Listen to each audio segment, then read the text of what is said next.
Sukhoi সু-57 যুদ্ধবিমান, যেটিকে আধুনিক যুদ্ধবিমানের ভবিষ্যৎ বলে পরিচয় করে দিয়েছিল রাশিয়া। 2002 সালে ঘোষণা দেওয়া হয়েছিল এটি হবে বিশ্বের অন্যতম সেরা 5th জেনারেশনের স্টেলথ ফাইটার।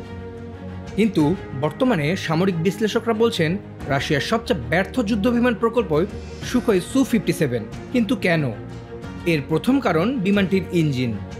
সুখোই সু-57 বিমানটি এখন অবধি সেই পুরাতন সোভিয়েত ইরা AL-41F1 ইঞ্জিনের উপরেই নির্ভর করে, যা এর আগের প্রকল্প সুখোই সু-35 যুদ্ধবিমানেও প্রতিস্থাপিত। 5th জেনারেশনের ফাইটার বিমানের অন্যতম বৈশিষ্ট্য হল শব্দের চেয়েও বেশি গতিবেগে দীর্ঘ সময় ধরে উঠতে পারার সক্ষমতা। আর সুখোই সু-57 এই সক্ষমতা অর্জনে ব্যর্থ। বলতে গেলে আমেরিকার F-35 এখানেই রাশিয়ার আধুনিক যুদ্ধবিমানের ভবিষ্যৎ সুখোই সু-57কে হারিয়ে দেয়।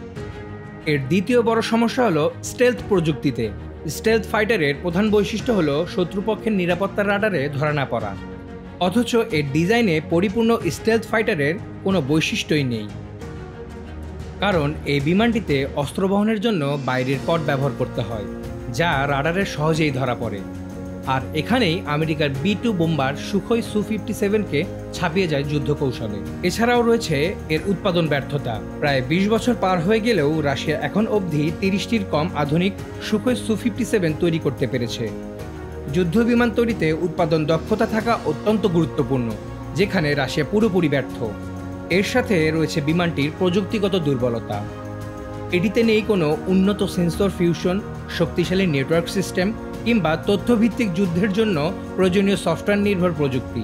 আর এ বিষয়ে আমেরিকার F-22 বা F-35 এর সাথে রাশিয়ার সুখোই সু-57-এর কোনো তুলনাই হয় না। আর রাশিয়ার সবচেয়ে বড় ব্যর্থতা হলো যুদ্ধক্ষেত্রে এ বিমানের ব্যবহার। ইউক্রেন যুদ্ধের মতো বড় সংঘর্ষেও এ যুদ্ধবিমানের উপস্থিতি কোনো প্রভাব ফেলতে পারেনি।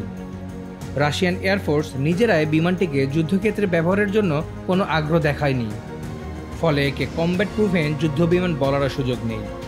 সব মিলিয়ে বলা যায় সুখোই সু-57 এখন রাশিয়ার কাছে শুধুই একটি অসম্পূর্ণ স্বপ্ন। উৎপাদন ব্যর্থতা, প্রযুক্তিগত দুর্বলতা এবং স্টেলথ ডিজাইনের সমস্যার কারণে বিশ্বব্যাপী এই যুদ্ধবিমানটিকে একটি ব্যর্থ প্রকল্প হিসেবেই বিবেচনা করা হচ্ছে। এক কথায় সুখোই সু-57 প্রমাণ করেছে আধুনিক যুদ্ধ শুধু শক্তির খেলা নয়, এটি প্রযুক্তি আর সক্ষমতার লড়াই।